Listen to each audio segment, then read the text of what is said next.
history. Our next guest is working to discover alien life that could be right in our backyard, and the search for life beyond planet Earth should be taken more seriously in the scientific community and beyond.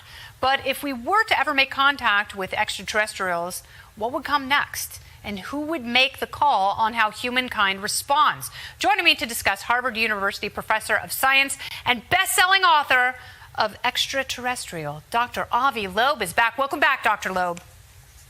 Thanks for having me. So it's very interesting because there is a split in the scientific community as to whether or not it would be a good thing or a bad thing if we actually made contact with an extraterrestrial society. You are obviously using the Galileo project and training a lot of telescopes on our backyard, on what we see and what we know. So I'm assuming you're rather optimistic about what contact would be like.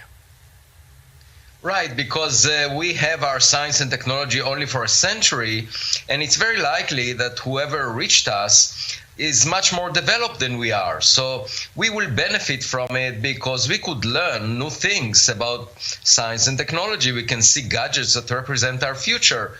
And I don't feel any threat because if they wanted to destroy life on Earth, they would have done it a long time ago before we came to the current phase. So the way I see it is as a learning opportunity for us. And most likely we will meet artificial intelligence systems, gadgets, not biological creatures. Mm-hmm.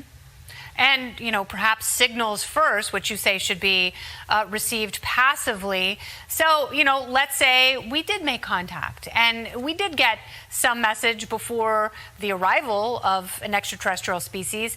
Is there a scientific body that has protocols in place for how we would return communication in kind?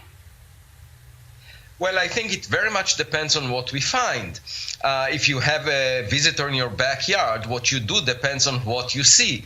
And it's better not to imagine what it might be like because it could be very surprising. So, for example, we could find space trash, equipment that is not functioning. So that obviously we will just analyze it, examine it, and that's what we are planning in an expedition to Papua New Guinea to scoop the ocean floor for fragments from a meteor that exploded there in 2014. There is no risk involved. We will just try to figure it out, see what it was. But then if it has some intelligence, if it's functioning, the question is what information is it seeking? And I think the first thing to do is passively study it, learn more about it, try to see what it's doing, and then based on that, decide what to do. We don't have a protocol.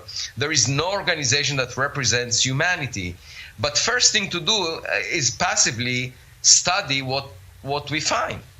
Do you want to be the guy in charge of deciding what we do if there is in fact an arrival? I would be very interested in being involved. Now, if it's an intelligent, artificial intelligence system, then there would be a question of what the intent is. What is it trying to accomplish? And if it sends signals, what do they mean? Because we don't share their language. And that may require psychologists, linguists, more than physicists, in the sense that we're dealing with an intelligent system. Physicists are used to dealing with objects that are not thinking.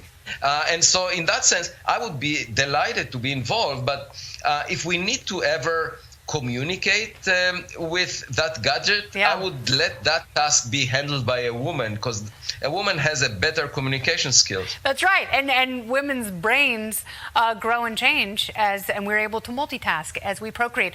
Dr. Avi Loeb, thank you so much. Always good to talk to you. Always fascinating.